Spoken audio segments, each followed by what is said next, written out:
J'ai failli le faire à plusieurs reprises. Jean-Luc Reichmann fait une grande annonce concernant sa carrière d'animateur. Dans un entretien accordé aux Parisiens ce samedi 21 décembre 2024 à l'occasion du lancement de sa nouvelle émission sur Nostalgie, Jean-Luc Reichmann a évoqué son retour à la radio après plus de 15 ans d'absence, et la manière dont il aborde sa carrière. Siesti, un des tauliers du petit écran.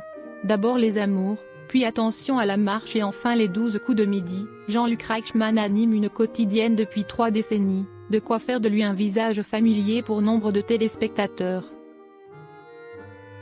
Mais avant de devenir cette figure célébrée du PAF, l'animateur d'origine slovaque a fait ses premiers pas à la radio.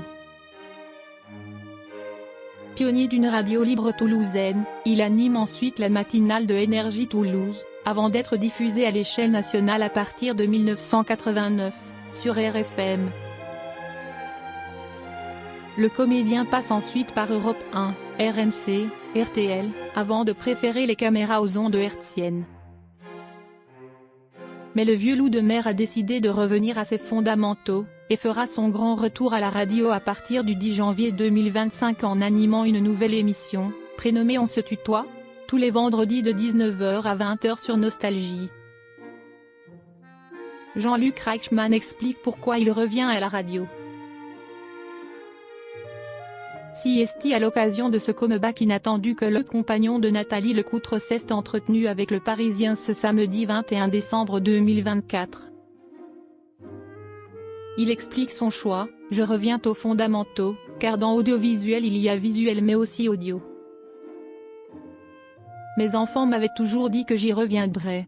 J'ai failli le faire à plusieurs reprises mais je n'avais pas le temps, entre mes activités et mes engagements pour les associations. Et puis, passé 60 ans, j'ai davantage envie de quelque chose d'intimiste. Une émission intimiste donc, où l'animateur s'entretiendra avec des personnalités pour dévoiler leur intimité, afin de démarrer le week-end à la cool. Malgré des années de carrière, le comédien avoue à nos confrères qu'il a toujours le trac. Ce sont des métiers de doute et de passion, où nous avons toujours besoin d'être rassurés. Mais je sais que, là où certains entretiennent les différences, je préfère les ressemblances. Je me concentre sur mes combats, notamment le handicap avec ma petite sœur qui est sourde. Je préfère cela à l'ultra-performance en permanence de notre société, où il faut faire toujours plus et où on oublie l'humain. Je ne suis pas un industriel, je suis dans une zone où je fais bien les choses et où la bienveillance et la sensibilité peuvent trouver leur place, confie ce père de famille. Jean-Luc Reichmann bientôt à la retraite? Retraite est un mot qu'il vaut mieux ne pas prononcer devant cet homme de 64 ans.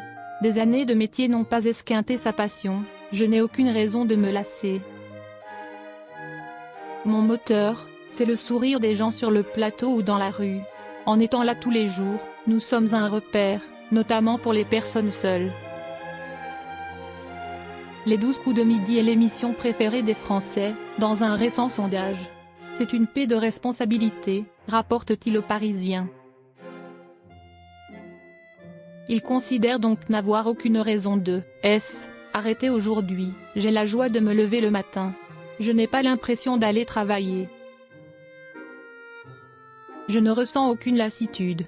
Cette année a encore été celle de toutes les surprises pour moi, créant une espèce d'émulation chaque jour. J'ai toujours ce petit clown dans la tête qui fait que c'est un bonheur au quotidien. Ma vie, c'est sur le plateau ou derrière un micro.